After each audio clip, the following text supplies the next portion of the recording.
Salam saudara pemirsa, sampai jumpa kembali dengan kami dalam program Berita Pengharapan. Saudara pemirsa, dari dulu, ini kitab Nabi Yesaya ditulis itu 700 tahun sebelum Yesus. Tapi di sana sudah diberitahukan tentang bahayanya suap menyuap. Itu yang akan kita dengarkan bersama-sama sebentar. Mari kita berdoa sebelum kita lebih jauh mendengarkan firman Tuhan ini. Bapa, dalam nama Yesus kami mengucap syukur kepadamu Tuhan, bahwa Tuhan sudah merencanakan bagi kami, melindungi kami dengan ayat firman Tuhan sebentar dari segala sikap yang tidak baik dalam kehidupan kami bermasyarakat. Terima kasih Tuhan, terpujilah namamu. Dalam nama Yesus, haleluya, amin. Saudara pemirsa, mari kita baca kitab kita dari Perjanjian Lama, dari kitab Nabi Yesaya pasal 33. Yesaya 33 ayat 15 dan 16. Demikian bunyi firman Tuhan. Orang yang hidup dalam kebenaran, yang berbicara jujur, yang menolak untung hasil pemerasan, yang mengebaskan tangannya supaya jangan menerima suap, yang menutup telinganya supaya jangan mendengarkan rencana penumpahan darah, yang menutup matanya supaya jangan melihat kejahatan.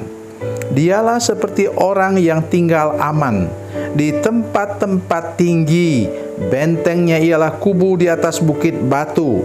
Rotinya disediakan, air minumnya terjamin. Amin. Inilah satu bagian firman Tuhan yang menurut saya, kalau kita tidak sungguh beriman, kita memikirkan bahwa ini tidak ada orang yang bisa hidup seperti ini. Tetapi saya beritahu saudara-saudara sekalian bahwa kalau Tuhan berbicara, kita pasti mampu melaksanakannya. Jangan lupa itu. Ya. Seperti istilah saya, mari kita hidup tulus, lurus dan kudus di hadapan Tuhan.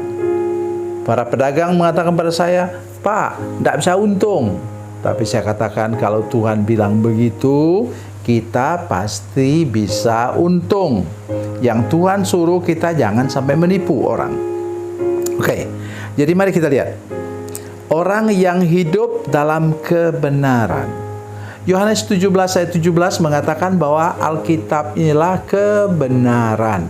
Orang yang hidup dengan Alkitab pagi, siang, malam memikirkan bunyi-bunyi firman Tuhan. So sekalian, mengapa saya hidupnya tenang? Oleh karena saya punya janji 3 firman Tuhan yang sangat menolong saya untuk hidup saya percaya benar. Apa itu? Yang pertama ialah Roma 4 ayat 17. Tuhan mengatakan bahwa Dia berkuasa menciptakan yang tidak ada menjadi ada. Ibrani pasal 11 ayat 3 mengatakan bahwa Tuhan berkuasa menciptakan yang tidak nampak menjadi nampak. Dan Lukas 1 ayat 37 mengatakan bahwa bagi Allah tidak ada sesuatu yang mustahil. Jadi kalau saya pegang baru 3 firman Tuhan, saudara sekalian, itu sudah membuat saya bisa hidup tenang, hidup dalam damai sejahtera, tidak pernah takut kekurangan, karena ada jaminan firman Tuhan. Belum lagi Tuhan mengatakan, ya, Tuhan yang memberi makan burung di udara, Tuhan yang menghiasi bunga bakung di padang, Dia adalah Tuhan kita di dalam Tuhan Yesus Kristus. Jadi tolong ingat betul-betul hal-hal seperti begini. Baik. Itu tadi hidup dalam kebenaran. Yang berbicara dengan jujur. Itu saya kata tadi. Hidup tulus, lurus, dan kudus. Kemudian yang menolak untung hasil pemerasan. Oh, saudara-saudara sekalian, makin modern dunia ini, orang makin suka memeras orang, menipu orang. Kadang-kadang kalau saya baca di WA, keterangan-keterangan dalam media sosial, rasanya kita ini sudah tidak berani hidup. Ya. Misalnya orang menerima, tiba-tiba menerima berkat Tuhan, oh uangnya, biasanya dia hanya punya uang 1-2 juta, sekarang terima 50 juta. Setelah dia ambil uangnya itu dari rekeningnya, kemudian apa yang terjadi sekalian? Dia katakan orang itu salah transfer. Nah, suruh kembalikan.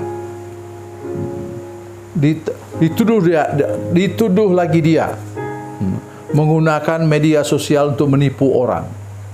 Bisa masuk penjara. Tetapi ingat ini dia. Tadi dimulai dengan hidup dalam kebenaran.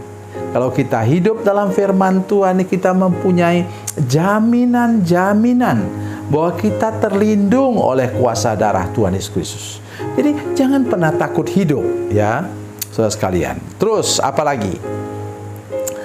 Yang mengebaskan tangannya supaya jangan menerima suap. Mengebaskan tangan dengan tegas menolak. Tapi ketika sudah kita membayangkan, aduh kalau saya terima ini ya, 5 miliar ini bunganya saya sudah cukup untuk saya hidup. Nah, maka mulailah kita tergoda. Tadi mengebaskan tangan kata firman Tuhan. Sekarang apa? Menadahkan tangan untuk menerima, termasuk menerima barang-barang tadahan juga, hasil perampokan. Kemudian yang menutup telinganya supaya jangan mendengar rencana penumpahan darah. Oke, ini bicara tentang penumpahan darah. Tapi sudah tahu, ada orang yang mendiskusikan bagaimana cara membobol rekening orang. Itu termasuk juga penumpahan darah. Bayangkan orang itu sudah punya simpanan berapa puluh juta, kita bobol lewat ATM-nya, coba sudah bisa bayangkan. Ya, membunuh orang kan itu seperti itu. Uang itu orang simpan misalnya untuk sekolah anak-anaknya. Sudah ingat baik-baik. Itu sama dengan menumpahkan darah. Akhirnya anak orang itu tidak bisa sekolah. Oh, jaga baik saudara sekalian. Hidup kita jangan kita sembarangan. Kemudian apa lagi katanya? Supaya menutup matanya supaya jangan melihat kejahatan. Ya, itu sama dengan yang tadi. Nah, kemudian hasilnya apa? Katanya orang itu akan tinggal dengan aman. Sekarang apa yang kita cari? Orang mencari sekarang bukan emas dan perak, bukan berlian, tapi damai sejahtera. Di tengah-tengah dunia yang kacau ini tidak ada yang lebih penting daripada damai sejahtera dalam hidup kita. Hanya dengan membaca dalam media sosial saja kita bisa stres melihat segala sesuatu yang terjadi. Tetapi kabar baiknya hari ini kita dengar bahwa Tuhan membawa kita sampai ke puncak gunung batu yang teguh itu. Supaya kita aman di sana karena kita sudah melakukan segala sesuatu dalam ayat yang ke-15. Tuhan Yesus memberkati, Tuhan Yesus baik. Mari kita berdoa. Bapa, dalam nama Yesus, terima kasih banyak Tuhan untuk firman Tuhan yang kami dengar hari ini. Kami berdoa supaya Tuhan menolong semua pemirsa sehingga betul-betul tegas mau hidup tulus, lurus, dan kudus di hadapan Tuhan. Terima kasih Bapa di surga. Terima kasih dalam nama Yesus. Haleluya. Amin.